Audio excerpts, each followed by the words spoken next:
साथियों नमस्कार and welcome to Samadhan दो सॉल्यूशन।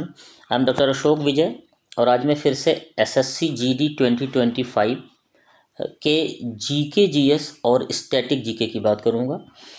ये वो टॉप एमसीक्यूज़ होंगे, मल्टीपल चॉइस क्वेश्चंस होंगे जो कभी परीक्षाओं में कई बार पूछे जा चुके हैं, विभिन्न परीक्षाओं खासतौर से एसएससी जीडी की परीक्षा में, और या तो ये जो एसएससी जीडी 2025 की परीक्षा होनी है जनवरी फरवरी में, इसमें इनके पूछे जाने की पूरी संभावना है। ये वो क्वेश्चंस हैं।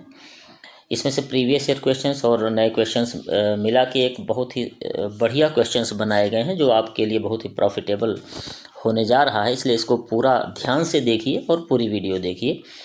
इस सीरीज़ का यह तीसरी वीडियो है। इसके पहले 2 वीडियोस आ चुकी हैं और वो काफ़ी अच्छी वीडियोज रही हैं, आपने उनको देखा भी है। ना देखा हो तो देख लीजिएगा जिन्होंने ना देखा हो। कंटेंट की बात करेंगे तो संपूर्ण जीके जीएस को कवर करेगी ये वीडियो, पहले की वीडियोज़ की तरह ही।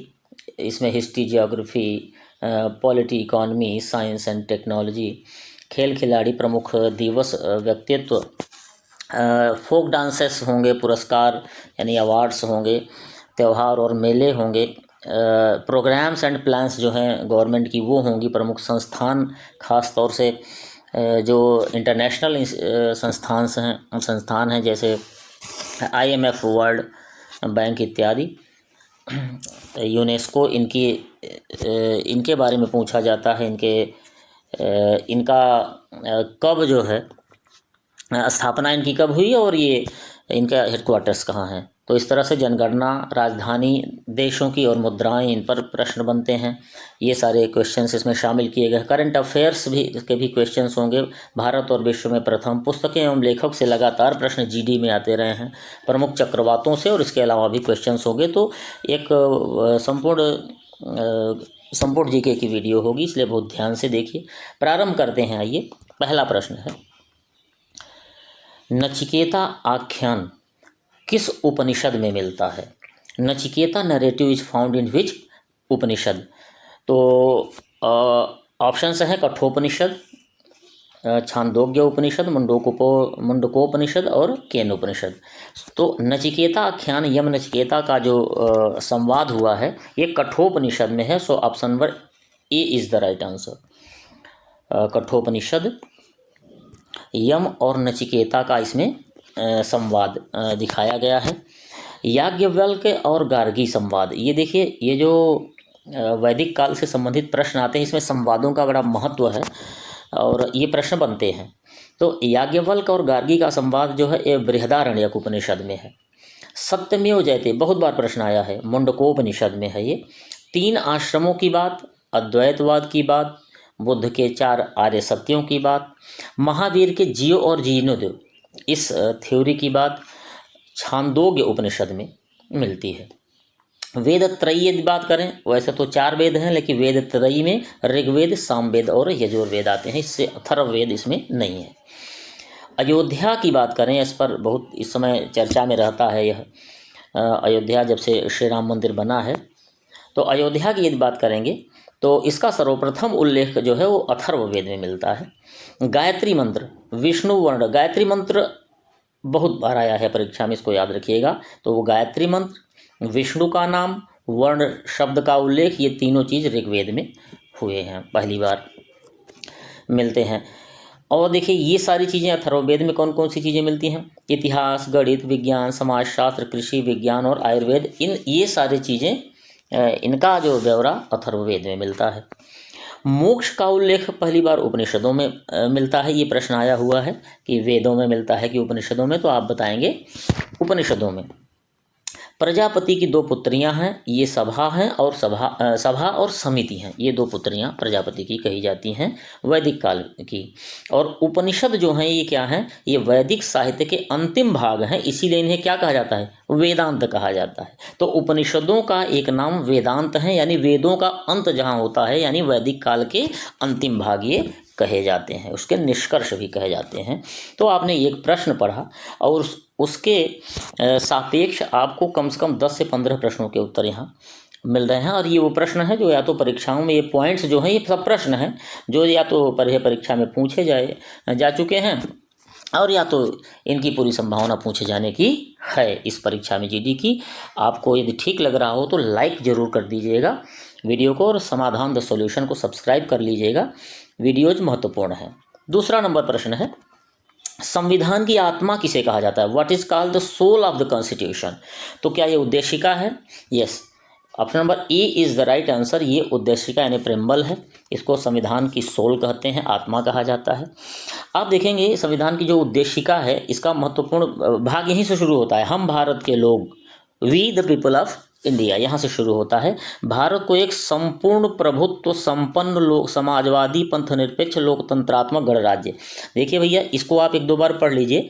ये एक दो बार प्रश्न आया है कि यह इसका जो है ऑर्डर क्या है, सीक्वेंस गलत, जैसे संपूर्ण प्रभुत्व उसके बाद गणराज्य लोकतंत्रात्मक गणराज्य कर दिया, तब भी समाजवादी, तब ये लिखा। तो एक लाइन, एक सीरीज जो है वो क्रम जो है इसका याद कर लीजिए। संपूर्ण प्रभुत्व संपन्न लोक समाजवादी पंथनिरपेक्ष लोकतंत्रात्मक गणराज्य, एक प्रश्न ये आता है। दूसरा ये आता है कि कितने तरह की न्याय की बात की गई है उद्देशिका में यानी प्रेम्बल में? तो देखिए, सामाजिक, आर्थिक और राजनीतिक न्याय, यानी कितने तरह की? 3 तरह की न्याय की बात की गई है।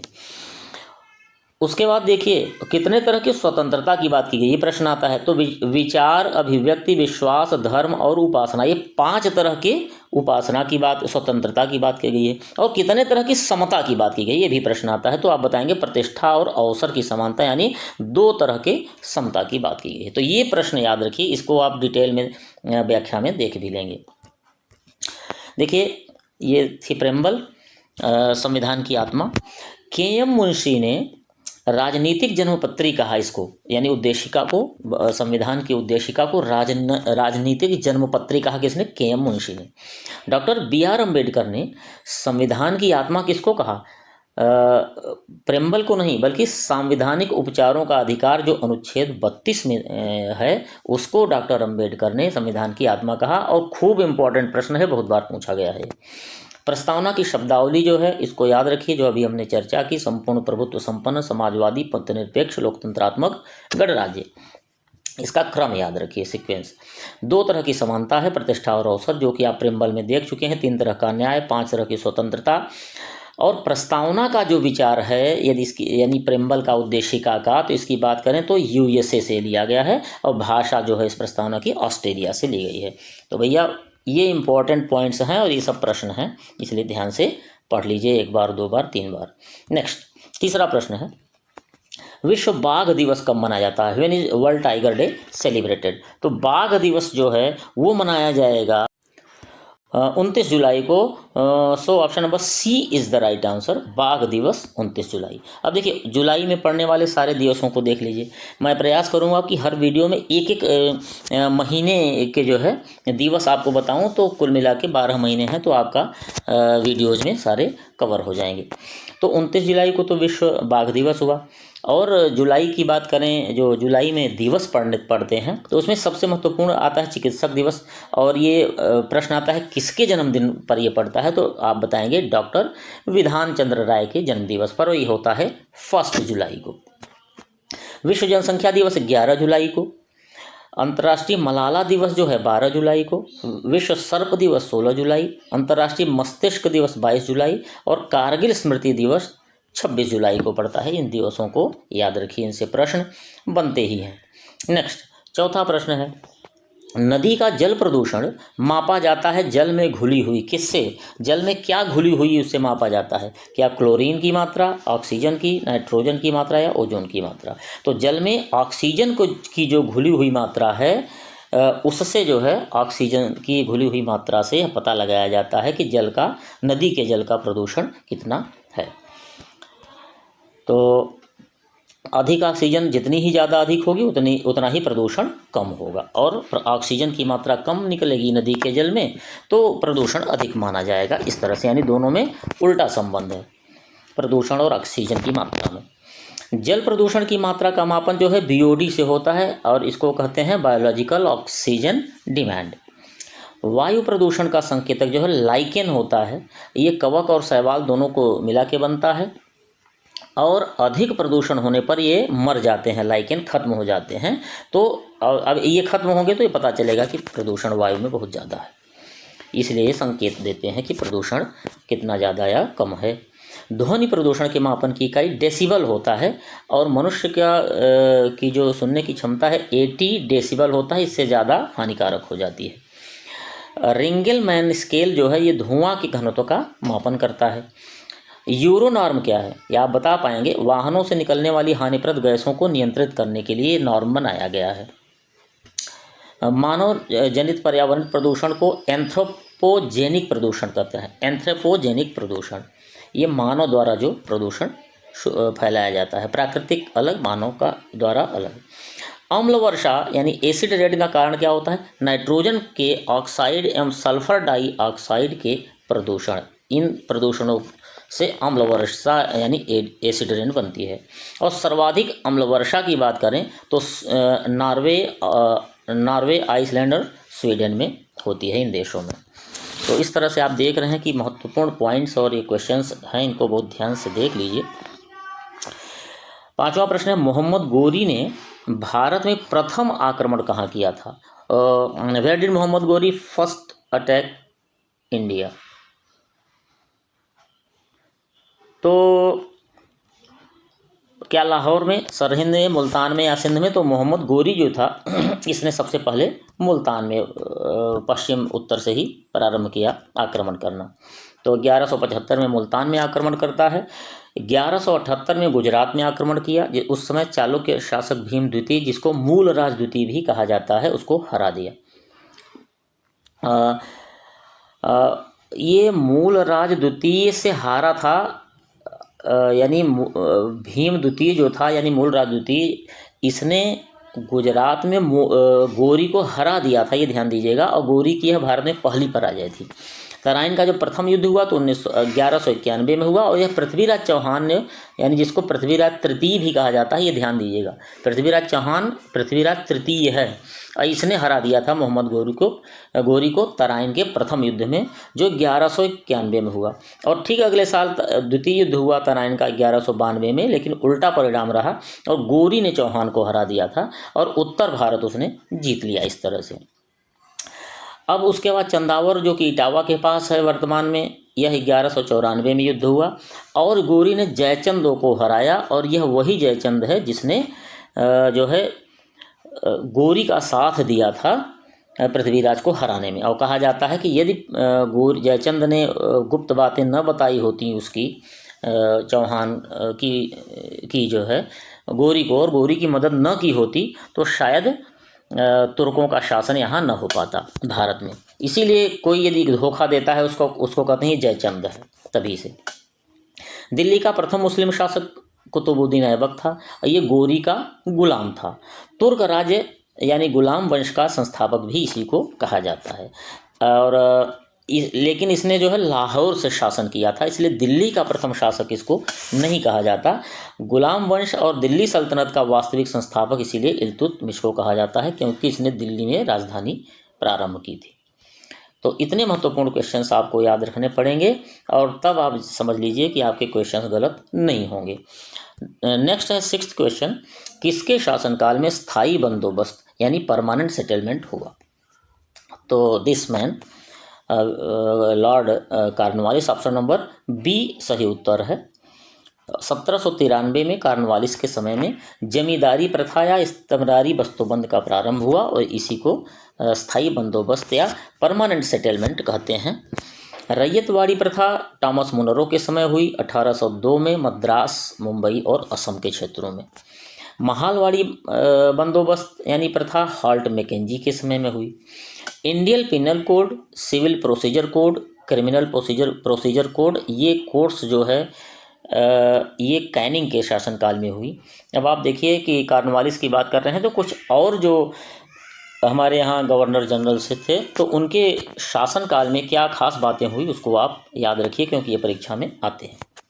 इंडियन हाई कोर्ट एक्ट के तहत मुंबई, कोलकाता और मद्रास में उच्च न्यायालयों की स्थापना हुई, और ये भी कैनिंग के ही शासनकाल में हुई। ये 2 प्रश्न बहुत आते हैं। भारत की जनगणना, तो भारत में सर्वप्रथम जनगणना लॉर्ड मेयो के समय में हुई 1872 में। और यदि लगातार कहा जाए कि हर 10 वर्ष के बाद जो जनगणना का प्रारंभ हुआ तो वो 1800 जो है 81 में शुरू हुई थी और रिपन उस समय था, ये ध्यान दीजिएगा। तो लगातार सिस्टमेटिकली हर 10 वर्ष में रिपन के शासनकाल में जनगणना शुरू हुई, लेकिन प्रथम जनगणना जो है लॉर्ड मेयो के शासनकाल में हुई। भारतीय राष्ट्रीय कांग्रेस की स्थापना डफरिन के समय हुई और यह 1885 था उस समय। तो ये महत्वपूर्ण क्वेश्चंस आप याद रखें आंसर से इसके। 7वां प्रश्न है, नर्मदा एवं ताप्ती नदियों के मध्य कौन सी पर्वत श्रेणियां स्थित हैं? तो देखिए ये आप देखेंगे कि है नर्मदा, ये देखिए ये है नर्मदा, ये है तापी, ये लिखा है ना। इसके बीच में ये कौन सी पर्वत श्रेणी है? सतपुड़ा, ये लिखा है। तो option number B is the right answer. Satpura श्रेणियां हैं नर्मदा और ताप्ती के बीच। ताप्ती को तापी भी कहा जाता है। अब देखिए इम्पॉर्टेंट जो पॉइंट्स हैं वो बड़े महत्वपूर्ण हैं, वो परीक्षा में आने योग्य होते हैं। नर्मदा का उद्गम जो है कहाँ से हुआ, ये प्रश्न खूब आया है, अमरकंटक पठार से, जो कि मध्य प्रदेश में है, एमपी में। माइकल नहीं है जी, ये है मैकाल। मैकाल श्रेणी से 3 नदियाँ निकली हैं, उत्तर पूर्व की ओर सोन, दक्षिण पूर्व की ओर महानदी और पश्चिम की ओर नर्मदा। ये तीनों नदियाँ मैकाल श्रेणी से निकली हैं। नर्मदा जबलपुर के पास धुआंधार जल प्रपात से होते हुए बिंद तक सतपुड़ा के मध्य से होकर खंबात की खाड़ी अरब सागर में मिल जाती है। यानी पश्चिम वाहिनीय नदियां हैं, ये ध्यान रखिएगा। नर्मदा और तापी, ये बहुत प्रश्न आता है, और अरब सागर में मिलने वाली नदी हैं। ताप्ती या तापी का उद्गम जो है एमपी के बैलूर जिले की मुल्ताई पहाड़ी यानी सतपुड़ा श्रेणी से ही ये निकली है। सतपुड़ा एवं अजंता पर्वत श्रेणियों के मध्य होकर पूर्व से पश्चिम प्रवाह है। सूरत के आगे खंबात की खाड़ी में अरब सागर में इसका अंत हो जाता है ताप्ती का। तो ताप्ती और नर्मदा दोनों अरब सागर में मिलती हैं। ताप्ती और नर्मदा भ्रंश घाटी से होकर प्रवाहित होती हैं, ये भी खूब इम्पोर्टेंट पॉइंट है, ये आता है। इसी से सामान्य के विपरीत ये पश्चिम की ओर बहती हैं और क्या कहते हैं, एस्चुरी बनाती है, भी प्रश्न आता है। तो याद रखिएगा एस्चुरी बनाने वाली ये 2 महत्वपूर्ण नदियाँ हैं, ताप्ती और नर्मदा। नेक्स्ट 8वां प्रश्न है, कोशिका का पावर हाउस किसे कहते हैं? बड़ा लोकप्रिय प्रश्न है, आयोगों का खूब प्रश्न पूछा जाता है आयोग द्वारा ये, और हर आयोग द्वारा। So the power house of the cell क्या है? दिस कौन? माइटोकॉन्ड्रिया। ऑप्शन नंबर ए सही उत्तर है। यह केवल यूकैरियोटिक कोशिका में पाया जाता है, ये ध्यान रखिए। मुख्य कार्य इसका श्वसन क्रिया होता है। माइटोकॉन्ड्रिया में एटीपी यानी एडेनोसिन ट्राइफॉस्फेट के रूप में ऊर्जा का संचय होता है, और इसीलिए इसको क्या कहते हैं? कोशिका का पावर हाउस, क्योंकि यह ऊर्जा का संचय यहाँ होता है। नेक्स्ट, जैसे पावर हाउस में भी ऊर्जा का संचय होता है, बिजली का संचय होता है, पावर का संचय होता है। नेक्स्ट 9वां प्रश्न, किसी देश की आर्थिक समृद्धि का सबसे उपयुक्त मापदंड क्या है? तो most appropriate measure of economic prosperity of a country, ये क्या है? क्या ये सकल घरेलू उत्पाद है, निवल घरेलू उत्पाद है, निवल राष्ट्रीय उत्पाद है, और प्रति व्यक्ति वास्तविक आय है? So option number D is the right answer. देखिए जब प्रति व्यक्ति वास्तविक राष्ट्रीय आय होती है तो इसमें जनसंख्या को लिया जाता है, बाकी 3 में नहीं लिया जा रहा है। यदि मान लीजिए कि आप की 100 से 200 इनकम हो गई तो इनकम तो बढ़ गई, लेकिन उसी बीच आपके परिवार की जनसंख्या 2 गुनी हो गई तो ये इनकम माने नहीं रखेगी, क्योंकि जनसंख्या बढ़ी तो ये इनकम सब खपत हो जाएगी, सेविंग नहीं हो पाएगी। तो प्रति व्यक्ति वास्तविक जो आय है, प्रति व्यक्ति वास्तविक आय जो है ये सही इंडिकेटर है प्रॉस्पेरिटी का, आर्थिक समृद्धि का। प्रति व्यक्ति आय जो है वो राष्ट्रीय आय और बटे जनसंख्या होती है, इसमें जनसंख्या से डिवाइड कर दिया जाता है तो सही माप ज्ञात हो जाता है। इसमें से कर और मूल्य ह्रास ये दोनों निकाल देते हैं, जो टैक्स लगा है उसको निकाल देंगे तब तो वास्तविक आय प्राप्त होगी, इसीलिए यह प्रति व्यक्ति वास्तविक आय कही जाएगी। क्योंकि आपकी यदि सैलरी 1 लाख रुपए है उसमें टैक्स भी सम्मिलित है, तो टैक्स निकाल दे तब वास्तव में आपको जो मिला वो माना जाएगा। समावेशी समृद्धि क्या होती है? विकास की धारा में सबको जोड़ना तथा आर्थिक विकास से सभी का लाभान्वित होना। सर्वाधिक समृद्धि दर 11वीं पंचवर्षीय योजना में 7.8% थी और 10वीं और 12वीं दोनों में 10वीं में 7.6, 12वीं में 6.7 थी। अच्छा, 12वीं में और 8वीं में भी 6.7 थी, ये दोनों बराबर थी। द्वितीय पंचवर्षीय योजना में जो है वो उद्योगों को बढ़ावा दिया गया और ये पीसी महालनोबिस के मॉडल पे आधारित थी, याद रखिएगा। 5वीं योजना में गरीबी हटाओ का नारा दिया गया था। योजना अवकाश यानी प्लान हॉलीडे जो है वो 1966 से 69 में था। इस बीच में कोई भी योजनाएं नहीं थी, एक एक साल की योजनाएं बनाई गई थी। तो पंचवर्षीय योजना का हॉलीडे माना जाता है। अनवरत योजना, ये रोलिंग प्लान जिसको कहते हैं, ये 1978-79 में आई थी और ये गुन्नार मिल्डर के मॉडल पे आधारित थी और जनता पार्टी की सरकार पहली बार बनी थी। कांग्रेस के अलावा जो है पहली सरकार जो जनता पार्टी की बनी उसने अनवरत योजना यानी रोलिंग प्लान बनाया था। तो इतने महत्वपूर्ण इकोनॉमी से प्रश्न है। नेक्स्ट है 2011 की जनगणना के अनुसार सर्वाधिक जनसंख्या वाला राज्य कौन सा है। देखिए सरल प्रश्न है, उत्तर प्रदेश सही उत्तर है, लेकिन इसकी व्याख्याएं आप देखेंगे, इम्पॉर्टेंट पॉइंट्स जो है। अवरोही क्रम में ये प्रश्न आ जाता है कि इसके बाद क्या है, तो महाराष्ट्र, उत्तर प्रदेश के बाद महाराष्ट्र, बिहार, पश्चिम बंगाल, ये क्रम है, इसका एक क्रम पूछ लेता है। जनसंख्या घनत्व जो है 382 प्रति वर्ग किलोमीटर। न्यूनतम जनघनत्व की बात करें तो अरुणाचल प्रदेश में 17 है, मिजोरम में 52 है और सिक्किम में 86 है, और यह घटते क्रम में न्यूनतम जनघनत्व है। सबसे कम अरुणाचल प्रदेश, देन मिजोरम, देन सिक्किम। लिंगानुपात की बात करें तो 943, 1000 में 1000 पुरुषों पर 943 महिलाएं। अब शिशु लिंगानुपात 0 से 6 साल का यदि देखा जाए तो ये जो है 919 है 1000 में। भारत में जन्म के समय जीवन प्रत्याशा जो है 65 से 70 वर्ष के मध्य है। ये सब 2011 की जनगणना के अनुसार ये आंकड़े हैं। भारत की नई राष्ट्रीय जनसंख्या नीति सन 2000 में आई। भारत की जनसंख्या जो है विश्व की जनसंख्या का 17.5% है और भूभाग जो है, क्षेत्रफल जो है विश्व के भूभाग का 2.4% ही है। इस तरह से देखा जाए तो जनसंख्या का दबाव भारत में अधिक है। नेक्स्ट, हैरी पॉटर श्रृंखला के, देखिए अच्छा प्रश्न है, हैरी पॉटर श्रृंखला के लेखक कौन है। तो आप बड़ा लोकप्रिय श्रृंखला थी, आप जानते हैं, J.K. राउलिंग जो हैरी पॉटर श्रृंखला के राइटर। अनीता देसाई, देखिए ये इम्पोर्टेंट जो है राइटर्स हैं, इनको देख लीजिए। Anita Desai, fasting feasting, clear light of the day, fire on the mountain और वायस इन द सिटी, ये महत्वपूर्ण पुस्तकें। इसको 2-3 बार ये पुस्तकें जो है इनको पढ़ लीजिएगा, याद रहेंगे। E.M. फोस्टर, इन्होंने अ पैसेज टू इंडिया लिखा। चेतन भगत की इम्पॉर्टेंट बुक है जो रिवोल्यूशन 2020। शशि थरूर की पुस्तक है the great Indian novel. Kiran Desai, the inheritance of loss, और इसके लिए इनको बुकर पुरस्कार भी मिला 2006 में। Ramachandra Guha, India after Gandhi, the history of the world's largest democracy, ये रामचंद्र गुहा द्वारा लिखी गई। और संजय बारू, इसने बड़ा बवाल मचाया था चुनाव के समय, the accidental prime minister, Manmohan Singh के बारे में लिखा गया है। नेक्स्ट, यक्षगान कहाँ का लोक नृत्य है, खूब प्रश्न आया है, इसको याद रखिएगा। तो यक्षगान जो है ये कर्नाटक का लोक नृत्य है। Option number B is the right answer. Karnataka के अन्य लोक नृत्यों की बात करें तो कामसले, लाम्बी, करबगा और वीरगास से।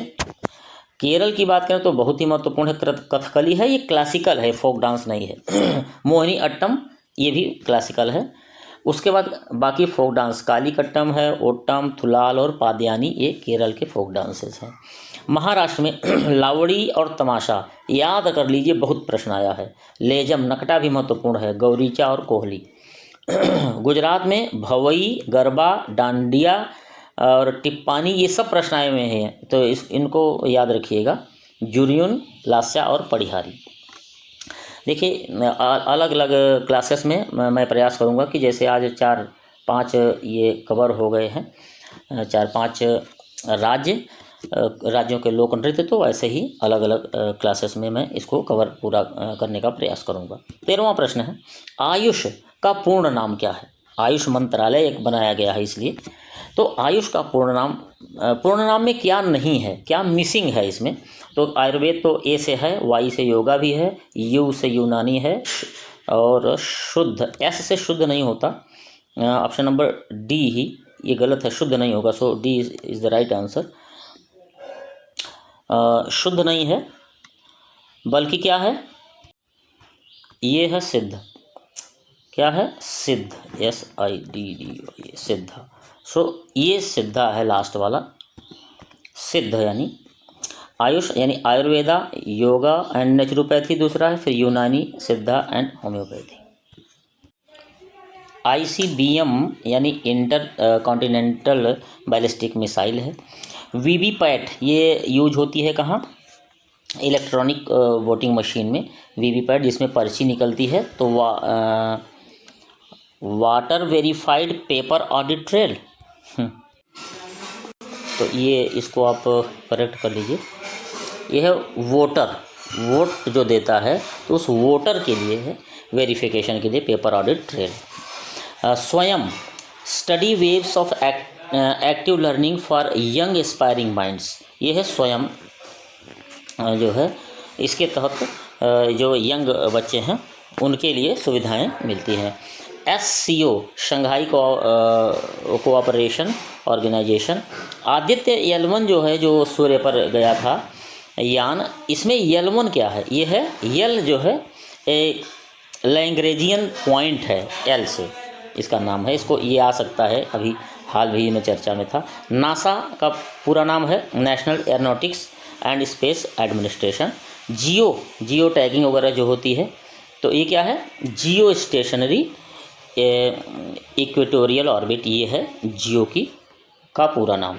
नेक्स्ट है 14वां प्रश्न, भारत के पिकासो के रूप में किसे जाना जाता है, who is known as the Picasso of India, तो this man MF Husain is the right answer.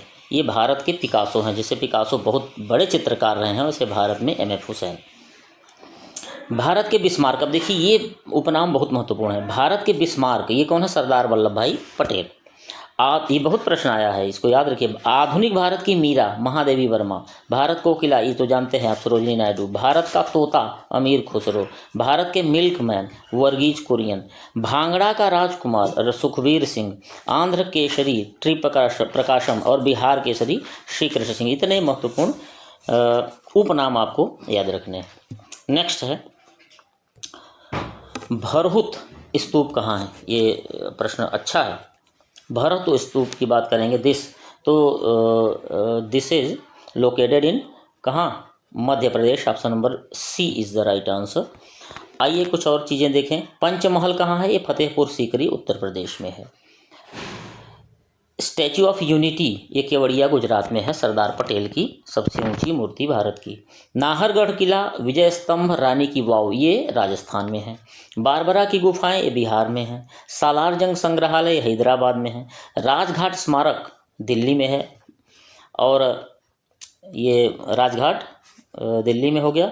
Elephanta की गुफाएं माथेरान हिल स्टेशन ये है महाराष्ट्र में। बृहदेश्वर मंदिर बहुत फेमस है, और महाबलीपुरम ये तमिलनाडु में है। तो इन इतने महत्वपूर्ण जो स्थान है उनको याद रखिए। 16वां प्रश्न है, प्रकाश संश्लेषण क्रिया में परिवर्तन निहित है। क्या परिवर्तन किससे किसमें एनर्जी में ट्रांसफ़र होता है, तो यांत्रिक ऊर्जा का सौर ऊर्जा में। देखिए प्रकाश संश्लेषण है, तो आप प्रकाश यानी सौर, सूर्य से निकलता है प्रकाश, तो आप ये याद रखिए कि सौर ऊर्जा का रासायनिक ऊर्जा में यानी सोलर एनर्जी का केमिकल एनर्जी में ट्रांसफॉर्मेशन होता है। तो सौर ऊर्जा का रासायनिक ऊर्जा में ये याद रखिए फोटोसिंथेसिस होता है, सौर से ऊर्जा और यहाँ से मिलेगी, फिर रासायनिक ऊर्जा में ट्रांसफ़र होगा, ये ऑक्सीजन एवं अन्य ऊर्जा निकलेगी।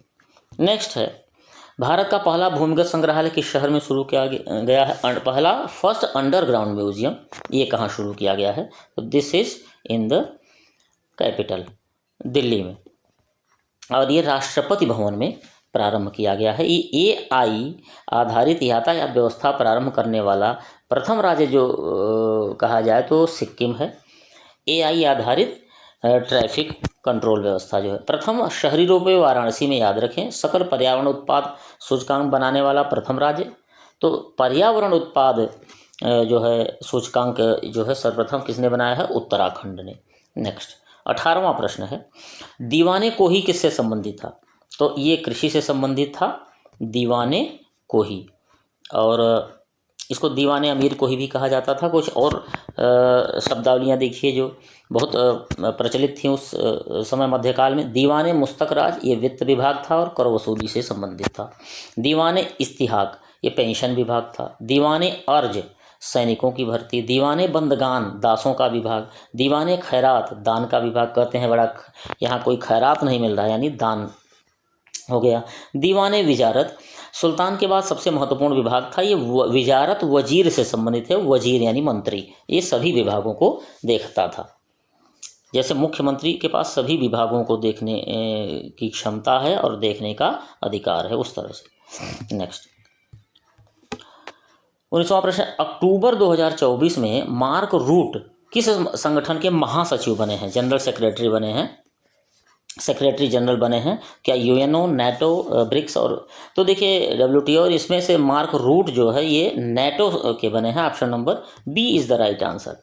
ये कौन है मार्क रूट? ये नेटो के बने हैं महासचिव और नीदरलैंड्स के पूर्व प्रधानमंत्री हैं। नेटो की बात करें तो नॉर्थ अटलांटिक ट्रीटी ऑर्गेनाइजेशन पूरा नाम है और स्थापना 1949 में हुई थी।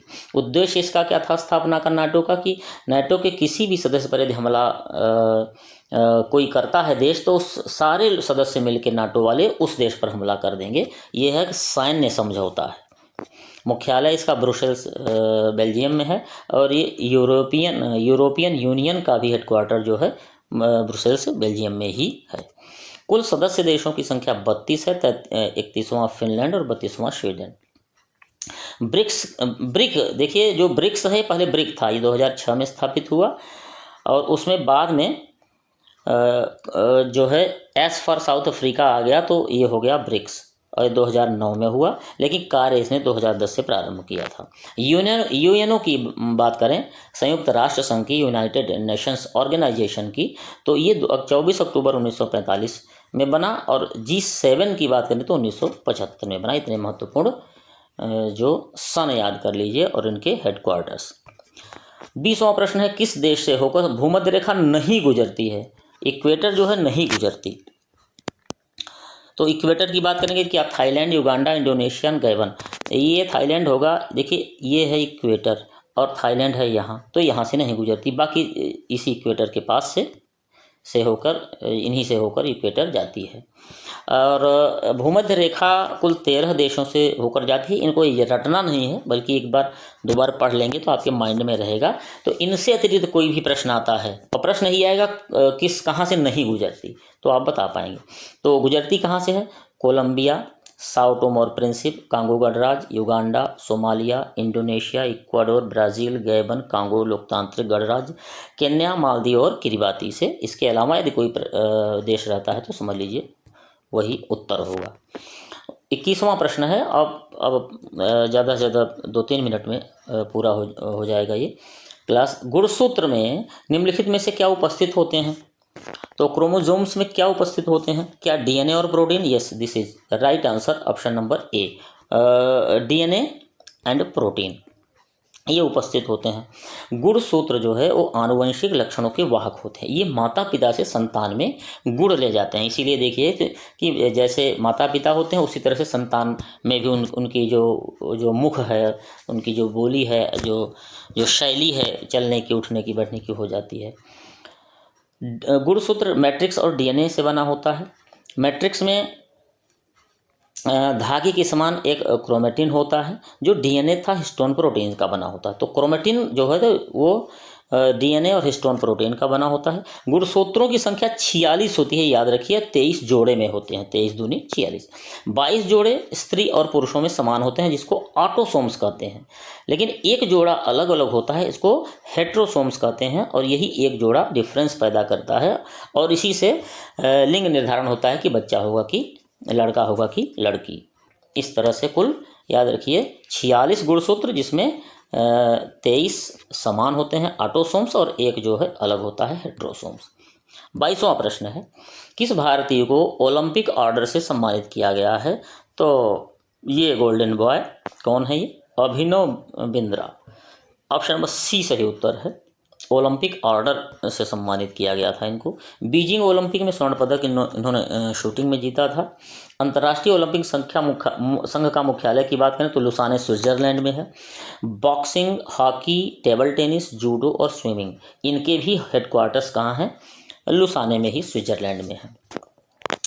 फुटबॉल का जो महत्वपूर्ण संस्था है, सबसे बड़ी संस्था फीफा है, वो ज्यूरिख में इसका मुख्यालय। ओलंपिक के 5 छल्ले क्या बताते हैं? ये 5 महाद्वीपों के प्रतीक हैं। वैसे हैं तो 6, तो 5 में इसलिए हैं क्योंकि 5 महाद्वीपों में लोग निवास करते हैं, इसलिए 5 ही दिखाया गया है। 23वां प्रश्न, भारत के किस देश के साथ सबसे लंबी सीमा साझा करता है? भारत जो है किस देश के साथ सबसे लंबी सीमा साझा करता है? Which country India shares it's longest boundary with? तो देखिए ये है बांग्लादेश। ऑप्शन नंबर डी सही उत्तर होगा। यदि आप चित्र में देखेंगे तो बांग्लादेश ये है, तो ये बांग्लादेश चारों तरफ से भारत से घिरा हुआ है। तो चारों तरफ से भारत से घिरा है तो भारत की बाउंड्री चारों तरफ स्पर्श कर रही है, इस वजह से इसकी लंबाई सबसे ज़्यादा हो गई है। और ये कभी पूछ लेता है कि इसके जो है सबसे ज़्यादा या सबसे कम, तो सबसे ज़्यादा जो है, पहले तो आप ये जानिए कि 7 देशों के साथ भारत की सीमा स्पर्श करती है। ऐसे प्रश्न डायरेक्ट पूछ देता है कई बार, कितने देशों के साथ, संख्या पूछ लेगा, तो 7 देशों के साथ। बांग्लादेश के साथ सबसे लंबी सीमा और अफगानिस्तान के साथ सबसे छोटी सीमा, ये जो है सीक्वेंस में है, सबसे बड़ा से सबसे छोटा, तो इसको याद रखें। बांग्लादेश, चीन, पाकिस्तान, नेपाल, म्यांमार, भूटान और सबसे छोटा अफगानिस्तान। नेक्स्ट, निम्न में से कौन सही सुमेलित नहीं है? कौन सही सुमेलित नहीं है ये बताना है। तो ये है हड़प्पा में स्टैच्यू ऑफ प्रेस्ट, ये सही है। मोहनजोदड़ो, ग्रेट बाथ, बिल्कुल सही है। महान स्नानागार मिला ही आप जानते हैं। लोथल है, इससे ये गलत है। देखिए लोथल किसके लिए प्रसिद्ध है? पोर्ट है, बंदरगाह है, तो पोर्ट यानी बंदरगाह के लिए प्रसिद्ध है, so this is the right answer. Kalibangan, हल के चिन्ह मिले हैं, चूड़ियाँ मिली हैं, इसलिए ये भी सही है। हड़प्पा की बात करें तो दयाराम साहनी ने खोजा 1921 में। मोहनजोदड़ो राखलदास बनर्जी 1922 में। ये प्रश्न किसी पहले क्लास में भी आ चुका है, लेकिन अलग रूप में। राखी गढ़ी जो है ये सब उसमें नहीं थे, ये नए बातें हैं इसमें। हड़प्पा काल का सबसे बड़ा स्थल जो है राखी गढ़ी, ये प्रश्न आया हुआ है, याद रखिए कि राखी गढ़ी जो है हड़प्पा काल का सबसे बड़ा स्थल है। धौलावीरा जो है ये 3 भागों में विभक्त नगर है, ये मिला हुआ है खुदाई में, याद रखिए। खेल का मैदान, नेवले की मूर्ति, 40वां विरासत स्थल भी इसको घोषित किया गया है धौलावीरा को, और यहाँ खेल का मैदान और नेवले की मूर्ति मिली है। नेक्स्ट, देखिए कई बार क्वेश्चन रिपीट होते हैं, फिर भी जब आप उसकी एक्सप्लेनेशन देखेंगे तो उसमें कुछ नई बात निकल के सामने आ जाती है। अंतिम प्रश्न है, कस्तूरी रंगन समिति किससे संबंधित है? कस्तूरी रंगन कमेटी जो है एसोसिएटेड विद व्हिच फील्ड? क्या एक कर सुधार से है, पंचायती राज, राष्ट्रीय शिक्षा नीति? Yes, this is the right answer. राष्ट्रीय शिक्षा नीति से कस्तूरी रंगन समिति है। के कस्तूरी रंगन जो है वो कौन थे? ये इसरो के पूर्व जो है चेयरमैन रहे। नेशनल एजुकेशन पॉलिसी 2020 जो है इसके अध्यक्ष थे। इस समिति के 2017 में ये गठित हुई थी और यही NEP इन्होंने बनाई थी। अशोक मेहता समिति की बात करें तो 1977 में बनी। ये त्रिस्तरीय पंचायती राज व्यवस्था से संबंधित है, यानी गांव लेवल, फिर जिला लेवल, ब्लॉक लेवल और जिला लेवल, इस तरह से। केलकर कमेटी 2002, ये डायरेक्ट एंड इनडायरेक्ट टैक्स से संबंधित है। चलैया समिति 1991 में बनी। कर सुधार, आर्थिक उदारीकरण और उदारीकरण से संबंधित, आर्थिक सुधार और उदारीकरण से। लोढ़ा समिति 2015 में बनी और ये BCCI में सुधार यानी क्रिकेट की संस्था से संबंधित है। रंगराजन समिति ये 2 बार बनी, एक बार 1998 में बनी बैंकिंग सुधार से, और 2008 में वित्तीय समावेशन से यानी फाइनेंशियल इंक्लूशन से बनी, कि सब लोग को, सारे सेक्शंस को, सोसाइटी के सारे सेक्शंस को कैसे जो है वित्तीय मदद पहुंचाई जा सके, वित्त का लाभ दिया जा सके। आबिद हुसैन कमेटी ये 1997 में बनी और ये लघु उद्योगों से संबंधित रही है। सो साथियों, आपने फिर से एक बार महत्वपूर्ण 25 प्रश्न देखे और आप फिर से एक बार अनुमान तो लग ही गया होगा कि किस तरह से क्वेश्चंस हैं, इसलिए बहुत ही ध्यान से पूरी वीडियोज़ को देखिए। ठीक लग रहा हो तो इसको समाधान द सॉल्यूशन चैनल को सब्सक्राइब भी करिए और लाइक और शेयर भी ज़रूर करिए उन बच्चों के साथ जो जीडी की तैयारी कर रहे हैं उनको पूरा लाभ हो सके। एक बार फिर से मैं आपसे कहूँगा कि बिल्कुल तैयारी में लगे रहिए और अभी खूब समय है, इसलिए लगातार क्लासेस देखते रहिए, अपने अन्य विषयों को भी लगातार देखते रहेंगे। और देखिए, जब आप लगातार लगे रहते हैं तो आपकी विजय जो है सुनिश्चित रहती है। तो संशय को दूर निकाल के, सारे इफ बट्स को दूर निकाल के बिल्कुल आगे बढ़िए। और मैं आपके साथ हूँ, समाधान दो सॉल्यूशन आपके साथ है। जय हिंद, वंदे मातरम।